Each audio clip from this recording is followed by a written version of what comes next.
දැන් එන්නම් කිව්වා පොඩ්ඩක් ඉන්න. නෑ කාරි කමන්නේ අයියා ඇතුළේ ඉන්නකෝ. ප්‍රශ්නයක් නෑ. මට ගහ ගන්න නෙමෙයි අයියෝ ඕනේ. මගේ වයිෆ් ගේ කකුල බෑ. අයියා සාධාරණයක් කරන්න. හරිද? වැදගත් මහත් එක්ක ඇත්ත. හරිද?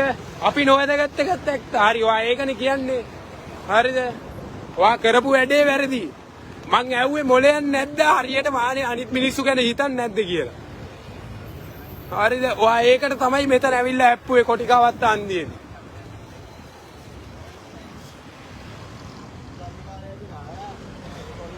ඔන්න වාහනේ අංකේ.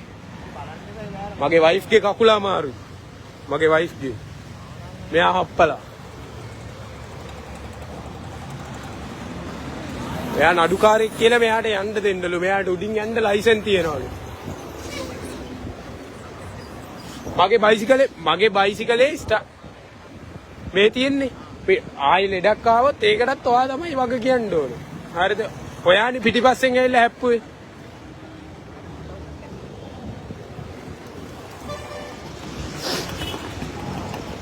එතනට දෙන්නෙක් ඇවිල්ලා කියනවා මෙයාට යන්න දෙන්නලු. මෙයා නඩුකාරයෙක්ින්ද මෙයාට යන්න දෙන්නලු. මගේ ෆෝන් එකේ අනිත් වීඩියෝ සේරම තියෙනවා.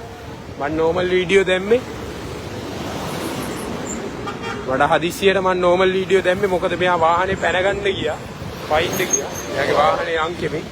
මෙයා නඩුකාරයෙක්ලු. මෙයාට මිනිස්සු හප්පගෙන යන්න ලයිසන් තියෙනවා කියලා මෙයාගේ කටින්ම කිව්වා. නඩුකාරයෙන් මට යන්න ඕනේ විදියකට අයිතිය තියෙනවා කිව්වා.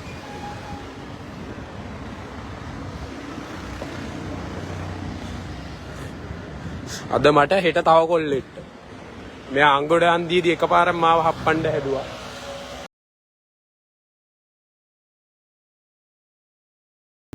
යාළුවනේ ඔයාලා තවම අපේ channel එක subscribe කරලා නැද්ද?